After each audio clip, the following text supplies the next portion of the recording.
YouTube crew, what is going on? And welcome back to another video. Now today I'm going to help you master the XM4 while rolling some gameplay highlights from a 21 kill win that I had while using it.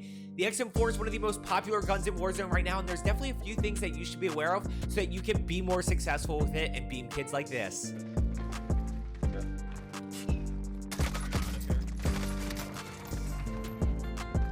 Now, as always, make sure you are subscribed with that notification bell turned on down below. Make sure you hit that thumbs up button. Let's go hashtag XM4 down in the comments and let's get into it. So the whole point of today's video is to teach you how to be better with the XM4. I don't want to just post the gameplay highlights, give you the build, and then say, go ahead, do your thing. I want to actually teach you how to be better with it. So we're going to look at, obviously, the build. I'm going to be breaking that down for you. But we're also going to look at recoil pattern, talking about the damage profile, so you really understand things like, what's the ideal range to use this gun at? Where do I need to position myself in order to be more successful? So first things first, in terms of the build, we're going to knock that one out of the way first because I know that's what you're most eager to hear about. Now, this build is the same as pretty much all the other Cold War ARs. It's pretty standard how you want to set up your Cold War ARs in terms of attachments. First up, you have Agency Suppressor that gives you range, gives you the sound suppression, also gives you a little bit of vertical recoil control. Next up, we go to the Task Force Barrel. This primarily gives you range as well as horizontal and vertical recoil control. Then you go to the Underbarrel with Field Agent Grip. This is the one that differs a little bit on Cold War ARs depending on which one you're running. But for the XM4, run the Field Agent Grip. This gives you horizontal and vertical recoil control. Then you're going to throw on the magazine, which for the XM4, we're running the 60 mag normal. And last up, you have the Axial Arms 3X scope. So there's your build for you. Now let's jump into the damage profile, the range, and the recoil of the XM4. And understanding the range and the recoil will really allow you to have more success. It's going to allow you to hit more shots. It's going to allow you to understand where you need to be positioning yourself. But first, let's get into the damage profile. And there's kind of two main things that you need to know. Chest, stomach, limb shots are equal value. Neck and head shots are equal value. So if you shoot somebody in the hand, it's the same value as shooting somebody in the chest. It's equal time to kill, it's equal shots to kill, it's equal damage. And then for neck and headshots, your neck and headshot multiplier is actually very similar to the Cold War AK-47. This means that basically they're really rewarding headshots with the XM4. Where it becomes competitive, in order to win a 50-50 situation, you really need to mix in one headshot. And I'm going to give you a trick when talking about the recoil pattern that will allow you to be more successful with this and do this more often.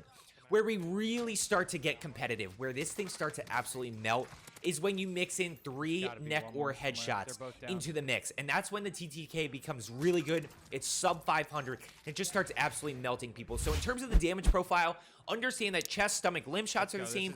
It's really rewarding neck and headshots. And really you have to hit 1 headshot to be competitive and 3 to absolutely melt people. So next up, let's talk about the range here. And I want to highlight this because it's a slight downside of the XM4 here. It doesn't have as good of range compared to the Cold War AK, the C58, the EM2. So where is that ideal range? And the answer is within 33 meters. Once you go outside of 33 meters, even with the build that I put together, the Task Force, the Agency Suppressor, once you get outside of 33 meters, the TTK becomes slower. So essentially, you want to position yourself with cover, and when you are approaching a fight, you want to be thinking about how you can angle yourself and get to a spot within 33 meters so that you get that super fast TTK. It's also super easy to control. Once you get longer ranges, it's a lot harder to hit shots. I have found it to be harder to control that recoil at further ranges, and of course, you aren't getting the same damage profile. So keep that in mind when you're positioning yourself when using the XM4, that if you can position yourself in a good spot with cover within 33 meters, that's really going to be the ideal spot for you. Okay, so last up, let's talk about the recoil pattern. And I'm going to give you a little bit of a trick that will allow you to hit more neck shots and headshots with the XM4 based on this recoil pattern. But as you see below, it goes vertical and then it goes up and to the right. So now you know how you have to adjust your right stick or your mouse in order to account for this recoil. It is a pretty easy recoil pattern to control. Now, in terms of that trick, right, I talked about the importance of neck shots and headshots.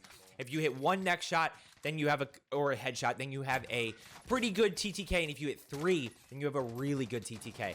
And my tip for you is to just kind of let it roll to the head. Start at the person's chest and notice how it has this initial kind of vertical kick to it. Let that kind of roll to the person's head, right? So just kind of let it roll itself.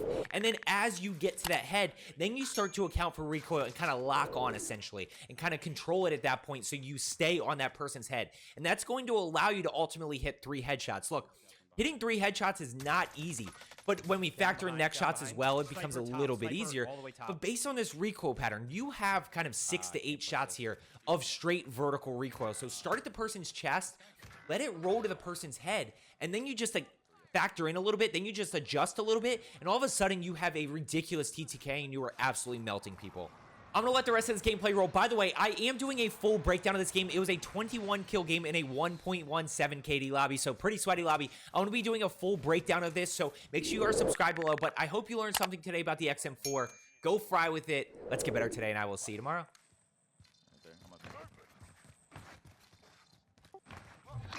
Back him. Nice, I'm pushing on your left. He jumped down. He jumped in. Okay. Get a fucking right here. What that do? Push the hell out of me. Last one's above me. On roof. Oh, I missed. He's still there. I went for it too, and I missed.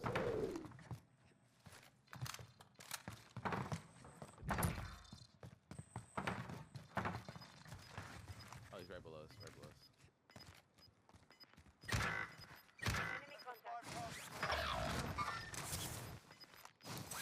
How many? I'm so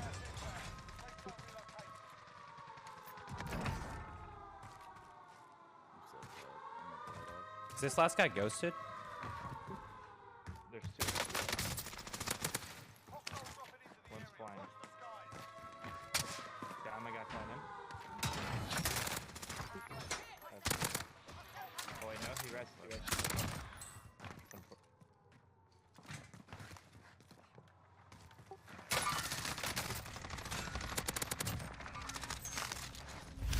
There's the 20. Let's go, guys. Get 20 bombs in the chat. Let's go. Let's go. Let's go. You know what it is. 20's in the chat. There's the 20 bomb.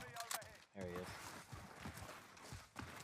1v4 with us having UAV. This guy's literally so scared. This poor soul. Oh, I was trying to 360. Let's go!